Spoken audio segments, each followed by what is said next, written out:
dibdib, ngunit may ngiti sa labi. Sa kanyang mga pintuan ako'y dahan-dahang lumakad, habang tanga ni nanay hinaharap ko'y umuspong agad. May pisar at mga lapis, kuwaderno't munting upuan. Sa silid-aralan natutong mangarap ng marahan. Sa reses at habulan, sa tawanan, sa bakuran, doon hinubog ang mga mithi sa lilim ng kanlungan. At sa likod ng bawat medalya, bawat munting tagumpay, mga kamay ng magulang ang tahimik na nakaalalay. Mga puyat, mga dasal, pag-aaruga at sakripisyo, sila ang unang tinig ng aking munting mundo. Dito nagsimula ang lahat ng pangarap, sa munting hakbang na hindi kukupas. Sa aklat at awit, sa luha at galak na buo ang batang marunong nang mangarap.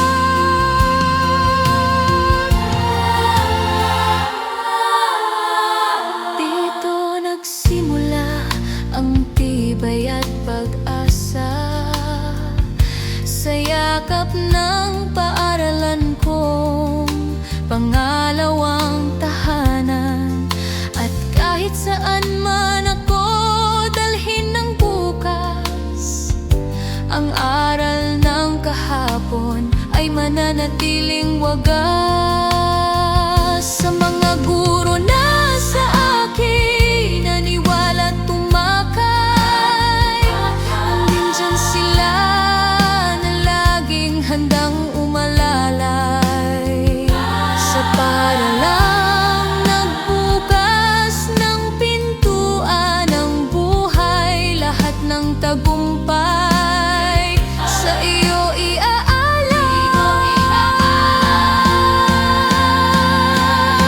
Dito nagsimula ang lahat ng pangarap, sa munting hakbang na hindi kukupas.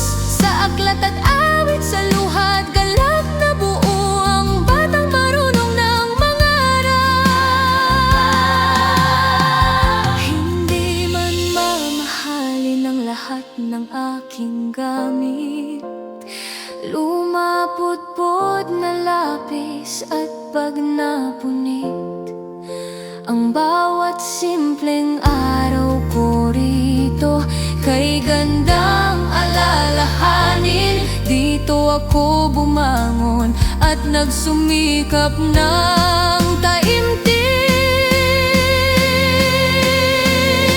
Kaya sa bawat hakbang, sa bagong daan, baon ang alaala ng musmos na nakaraan. Hindi ito wakas kundi simula ng bukas, pagkat sa